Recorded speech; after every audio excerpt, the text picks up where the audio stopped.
Well, what a change since my last video. I think the last video was probably in a snowsuit shivering when we came back from Florida. And here we are mid-April and it is supposed to be almost 30 degrees today. This seems to happen every year. It just goes winter to summer. Yeah, you get like a day of spring. Spring anymore. Well, in all fairness, it has been pissing rain for like 3 weeks straight almost. So I guess that was our spring. Spring showers lead to April heat waves. Is that the saying? Yeah, it's the new normal. Wow, it is the new norm. What I wanted to chat about today a little bit is I like to come up with some general topics for these videos. I get a lot of people that reach out to me asking whether I can help them with their dog problem because it's apparently a breed problem. And I hear a lot of anecdotal stuff from people, like had a client that I trained with a husky last summer and she was in a bunch of husky, social media groups, and they all told her that a husky cannot be trained to walk nicely on the leash. And there's all kinds of these things, like a client I spoke to a while ago that said, well, I'm dealing with the wheat and greeting. And I said, what's a wheat and greeting? And she said, I thought you were a dog trainer. Don't you know what a wheat and greeting is? And I said, no, never heard of that. She said how Wheaten Terriers will jump all over people at the door. And I said, interesting. So you know every Wheaten Terrier on the planet, and you've been able to discern that they all do this. So the point I'm making here is, it bothers me. Like, I get that certain breeds, like we bred dogs to do certain jobs. So certain breeds are, yes, maybe predisposed for certain behaviors because of how we bred them and the purpose of what we were doing with that dog. But to say that all Huskies are like this, or all Wheatens are like this, or all Jack Russells are insane, which of course Ollie is not insane. He is the opposite of that. Everybody says to me, oh, he must be crazy. I'm like, he's the laziest dog you've ever met. He's the most stoic, laid-back dog. Lazy. Like,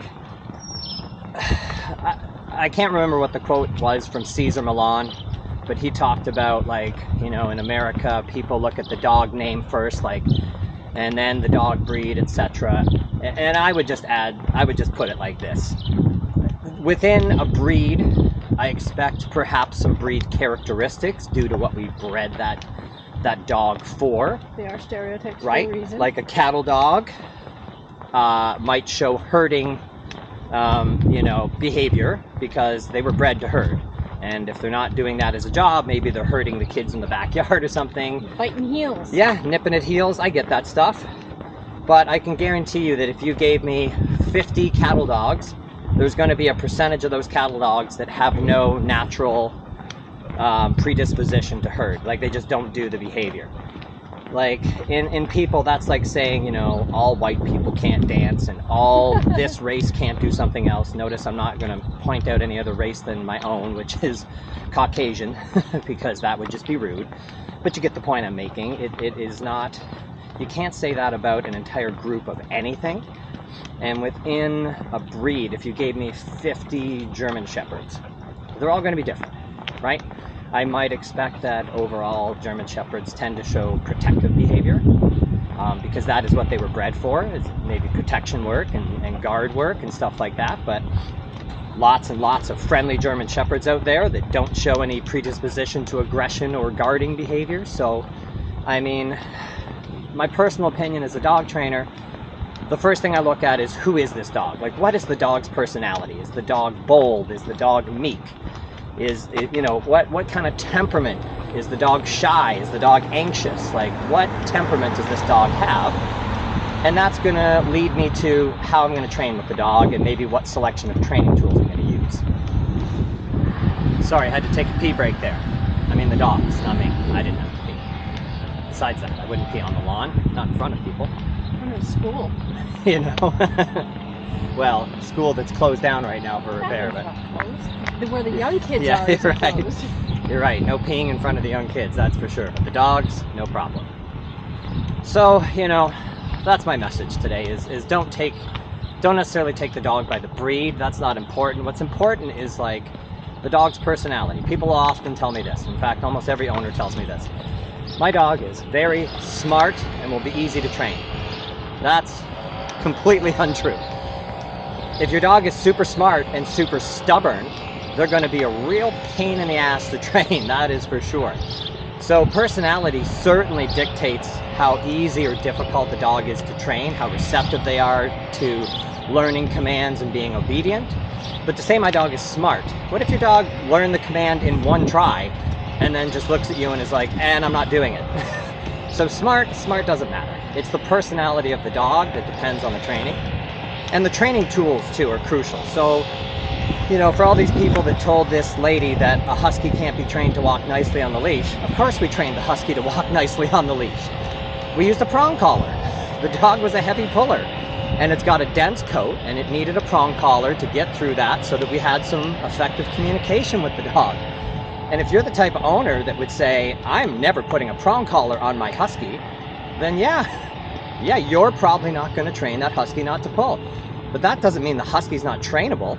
That means you're not open to the types of tools that work with that dog. So it's not that the dog's not trainable, you're not trainable as the owner. And one of the first trainers I worked under told me this, Ryan, all dogs are trainable, not all people are coachable. Good words from Dave, for sure, and holds true to this day. I can help everybody and every dog as long as the owners are open